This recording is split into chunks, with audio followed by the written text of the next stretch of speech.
how to delete photos on a Mac. In this video, I'm going to show you how to permanently delete photos on your Mac, Mac Mini, Macbook, anything running Mac OS. And if this video helps you, please consider giving it a like and also subscribe to my channel because that really helps me out.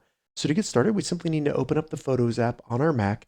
And we can do that by going down here in the bottom menu and selecting Launchpad, and then just find and select Photos. Once you select Photos, it'll open up the library with your photos, and all we need to do is select the photos that we want to delete. Now you can select a single photo by simply clicking it, and then we can easily delete that by first hitting delete on our keyboard if we want to, or you can simply right-click the photo you want to delete, and then go down and select delete one photo. Once you select delete a photo, you'll need to confirm that you do indeed want to delete it, and as you can see here, it says that the photo will be kept in your recently deleted folder for 30 days before it is permanently deleted. So go ahead and confirm you want to delete this photo. And then as you can see, it is moved to our recently deleted. Now, before we go to the recently deleted so that we can permanently delete our photos, I wanted to show you how you can select multiple photos if you want to.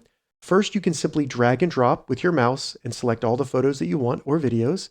You can also use the command button on your keyboard. If you hold that down while you're selecting objects in here, then you can select multiple, or you can select one photo, hold down the shift button on your keyboard, and then it will select everything between the two photos that you selected. So now to permanently delete any photos that we delete, go up in the left menu here and select recently deleted, and then view album. You'll need to enter your password. Once in here, you'll see every photo or video, and it'll tell you how many days until that object is permanently deleted. To permanently delete anything, select it, and then go up to the top right and select delete one photo, and confirm that you do indeed want to remove this from all devices. Once it's removed from your recently deleted, it has been permanently deleted and cannot be recovered. If this video helped you, give it a thumbs up, and please consider subscribing to my channel.